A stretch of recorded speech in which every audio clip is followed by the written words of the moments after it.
Bismillahirrahmanirrahim. Assalamu alaikum students. Today we are going to start the new chapter, chapter 3, Human Health.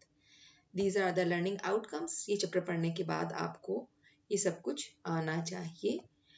और ये हैं triggering questions. Which type of food can make you sick? कोई ऐसी food भी है जिसको खा के आप बीमार हो जाते हैं? वो कौन sea foods? Can we stay healthy by adopting a healthy lifestyle? अगर हम कोशिश करें तो क्या हम हेल्दी रह सकते हैं? Are all diseases caused by germs? क्या हर तरह की बीमारी जर्म्स की वजह से होती है या कोई और भी चीजें हैं जो हमें बीमार करती हैं? The key concept of this chapter is good health can be achieved by balanced diet, exercise, positive thinking and social wellbeing. सेहत में बहुत कुछ आता है. हम क्या खा रहे हैं, हम क्या कर रहे हैं, हम क्या सोच रहे हैं, हम कैसे लोगों से मिलजुल रहे हैं. Everything includes health. ठीक है जी. सो let's start this chapter. Do you think that health is a relationship between you and your body? क्या आप हेल्थ को अब देखें, अब तो पूरी दुनिया सोच रही है कि हेल्थ क्या है, लेकिन WHO ने बहुत पहले हेल्थ को डिफाइन कर दिया कि health is a state of complete physical, mental and social wellbeing and not merely the absence of disease और इन्फर्मिटी. कोई डिजीज का ना होना या किसी कमजोरी खराबी का ना होना, माजूरी का ना होना, ये हेल्थ नहीं है. हेल्थ में हमारी फिजिकल वेलबींग आ जाती है, हमारी मेंटल वेलबींग आ जाती है, हमारी सोशल वेलबींग आ जाती है. ठीक है ना. अच्छा, WHO क्या है? अब तो वैसे सबको मेरे ख्याल में किसी न किसी न्यूज में सुना होगा. WHO यूनाइटेड नेशंस का एक इदारा है.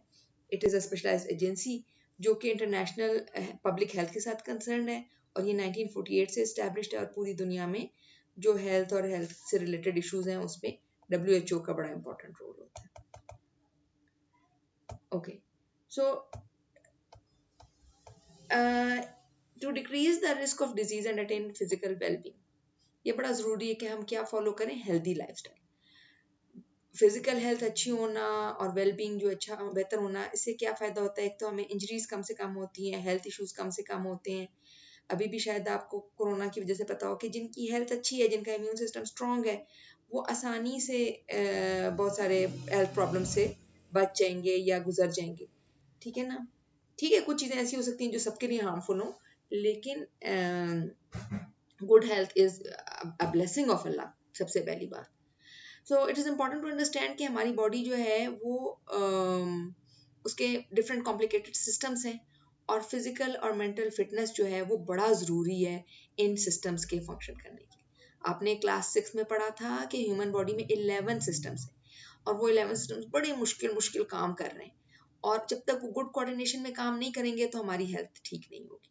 और गुड कोऑर्डिनेशन उनका कब होगा? जब हम फिजिकली और मेंटली फिट होंगे. मेंटल हेल्थ जो है वो भी उसी तरह इंपॉर्टेंट है जैसे फिजिकल हेल्थ. अगर मेंटल हेल्थ नहीं होगी, सिर्फ फिजिकल हेल्थ होगी, तो फिर भी इंसान बहुत नाखुश और बीमार होगा. ठीक है ना. तो कुछ बातें हैं जो सबको अपनानी चाहिए ताकि वो हेल्दी और फिट रहें. उसमें पहली चीज क्या है? बैलेंस न्यूट्रिशियस डाइट, और जो जितनी नेचुरली अवेलेबल हो. अब आपने जो पिछला चैप्टर पढ़ा है उसमें बैलेंस डाइट आपको अच्छी तरह समझ आ जानी चाहिए, और न्यूट्रिएंट्स का कंसेप्ट भी समझ आ जाना चाहिए. ये ज़रूरी नहीं कि जो चीज़ हमें खाने में अच्छी लग रही है हम वही खाएं. हमें ये सोचना है, देखना है, समझना है कि नेचर ने, अल्लाह ने हमारे पास कुदरत में क्या क्या चीज़ें अच्छी अच्छी हमें दी हैं, जिनको अगर हम इस्तेमाल करें तो फिर हमारी हेल्थ अच्छी रहेगी. गर्मियों के लिहाज से अलग रिक्वायरमेंट है, सर्दियों के लिहाज से अलग रिक्वायरमेंट है, बच्चों की अलग रिक्वायरमेंट है, बूढ़ों की अलग रिक्वायरमेंट है, गर्ल्स की बॉडी की अलग डेफिशिएंसी प्रॉब्लम्स हैं, बॉयज़ की अलग नीड्स हैं.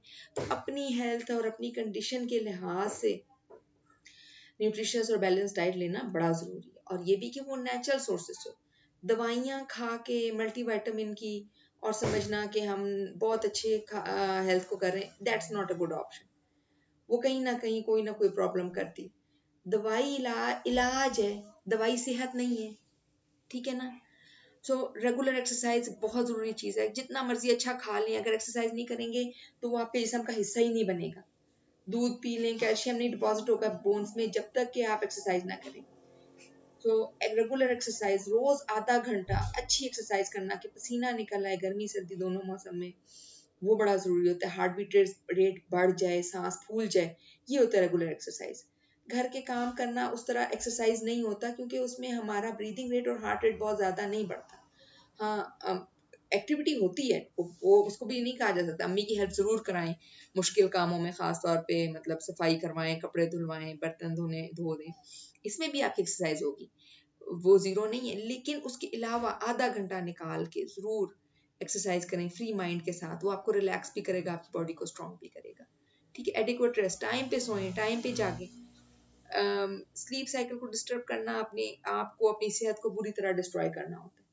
स्लीप साइकिल का क्या मतलब है कि रात को खाना खा के जल्दी सो जाएं, 10 बजे तक लाजमी सो जाएं और सुबह जल्दी जागें।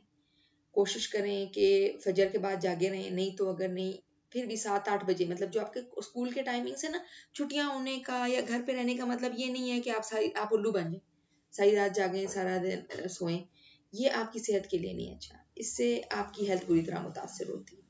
ठीक है ना।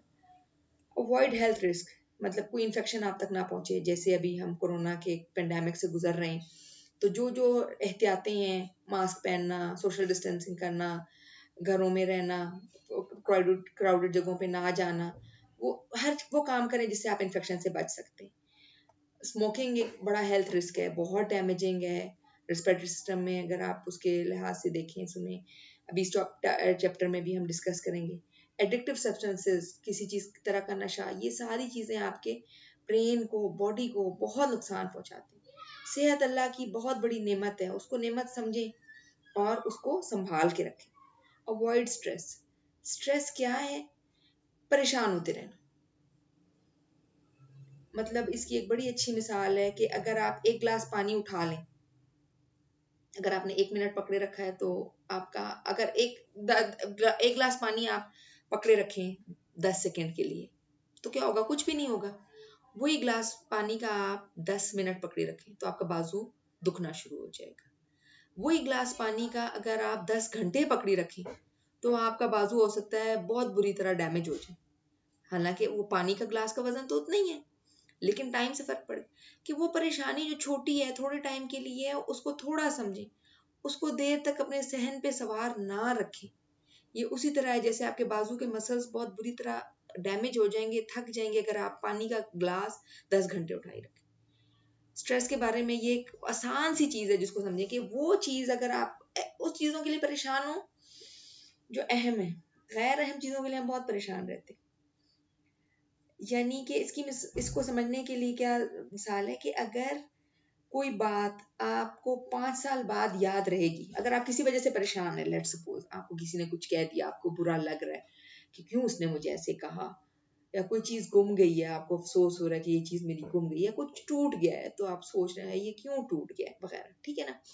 तो आप सोचें कि उस पे अगर वो बात इतनी अहम है, चीज इतनी अहम है कि आपको 5 साल बाद भी वो याद रहेगी अच्छी तरह, या अहम होगी 5 साल बाद, तब तो आप उस पे 5 मिनट से ज्यादा सोचें। वरना इन्ना लिल्लाहि व इन्ना इलैहि राजिऊन पढ़ें और छोड़ दें उसे, अगले कीप मूविंग फॉरवर्ड। जिंदगी पीछे मुड़ के देखते रहने का नाम नहीं है, ये हो गया, ये उसने ये कह दिया, मैंने ये कर दिया, इन चीजों से बाहर निकले। गलती जहां आप की है उसको माने, किसी के साथ आपने बुरा किया उसे सॉरी करें दिल से, और सॉरी का के कई स्टेप्स होते हैं, या तौबा के कि हम अपनी गलती को माने, समझें, अल्लाह से माफी मांगे, उस बंदे से माफी मांगे और आइंदा वो काम ना करें। फिर अगर दोबारा गलती हो जाए और ज्यादा उस पर रोएं धोएं या करें। अगर कोई चीज आपको स्ट्रेसफुल लगती है ना, आप रो लें कि वो निकल जाए, मतलब don't keep it on your head. अपने दिल और दिमाग पे ना सवार करें स्ट्रेस को। स्ट्रेस 100 बीमारियों की एक बीमारी है, हर बुरी बीमारी छिड़ सकती है आपको अगर स्ट्रेस होगा। कोई बिला वजह के गम ना लें, कोई बिला वजह की परेशानियों को, फिक्रों को, खतरों को अपने दिमाग पे सवार ना करें। इवन कोरोना के मामले में भी यही देख लें कि यही एक हिदायत है कि अगर खुदा ना खास्ता अल्लाह आप सबको बचा के रखे, लेकिन अगर किसी को हो जाता है तो it is not the end of the world. 98% लोग बच जाते हैं, 40% का तो कोई कुछ होता ही नहीं है, जिनको होता भी है वो बच जाते हैं, इंशाल्लाह बच जाएंगे। And if a person even dies, तो मौत तो जिंदगी की हकीकत है, मतलब उसको भी एक्सेप्ट करें ना, एक्सेप्ट करें, स्ट्रेस ना लें। ठीक है जी। और साथ ही इम्प्रूव सोशल वेलबींग। अल्लाह ने हमें ऐसा बनाया है कि हम अकेले नहीं रह सकते। अगर हम अपने इर्द गिर्द के लोगों के साथ अच्छी तरह रहने की सलाहियत नहीं रखते तो यकीन करें हम अपने आप को भी डैमेज करेंगे और अपने इर्द गिर्द वालों अपनी अगर आपको गुस्सा ज्यादा आता है, आप एंगर मैनेजमेंट की वीडियोस देखें। कासिम अली शाह की बहुत अच्छी स्ट्रेस पे और एंगर मैनेजमेंट पे बड़ी अच्छी वीडियोस हैं कासिम अली शाह की। बहुत आसान तरीके से उन्होंने समझाया हुआ है, वर्कशॉप्स बाकायदा करवाई हुई है, how to manage your anger, how to manage your stress. मेरा मशवरा ये है आपको या आपके घर में किसी को, मेरे ख्याल में सबको होता है स्ट्रेस मैनेजमेंट और एंगर मैनेजमेंट और टाइम मैनेजमेंट के इशू, सबको होते हैं। सारी फैमिली मिल के कासिम अली शाह के लेक्चर्स देखें और एक दूसरे को सिखाएं कि ये काम कैसे करना है, सोशल वेलबींग क्या है, कैसे हम एक दूसरे के लिए अच्छे हो सकते हैं, कैसे हम एक दूसरे को नुकसान ना पहुंचाएं, कैसे हम एक दूसरे की खुशी का बायस बने। मतलब हो हल्का यारा तो बरेशम की तरह नर्म, रज़्म हक को बातिल हो तो फौलाद है मोमिन। और हम क्या करते हैं आम जिंदगी में, हम घर वालों के साथ ही सबसे सख्त हुए होते हैं, बाकी जगह हम बड़े अच्छे नरम होते हैं। तो कैसे हमने अपने इर्द गिर्द के लोगों के लिए फूल बनना है, कांटा नहीं बनना। इसके लिए एक बड़ा आपको बहुत लॉजिक समझने की जरूरत है। और अगर हमने ये ना सीखा ना सोशल वेलबींग, तो हम इंसान नहीं। इंसान की इंसानियत ये है कि वो बहैसियत इंसान दूसरों के लिए अच्छा, अपने इर्द गिर्द वालों के लिए अच्छा, अपने इर्द गिर्द वालों को नुकसान ना पहुंचाए। तो सबसे जरूरी काम जो अगर किसी इंसान में कोई सलाहियत सबसे अच्छी हो सकती है वो काइंडनेस है। हदीस का मफहूम है कि जो नरमी से या नरम दिली से महरूम किया गया वो बड़े खैर से महरूम किया गया।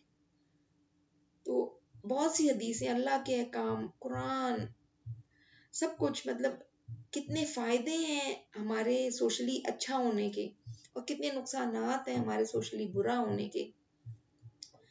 क्योंकि जब हम सोशली अनफिट होते हैं ना, मिसफिट होते हैं, तो फिर हमारे दिमाग के ऊपर बहुत स्ट्रेस होता है। मेंटल फिटनेस हमारी बुरी तरह मुतासिर होती है अगर हम स्ट्रेस लें या हम सोशली मिसफिट हों।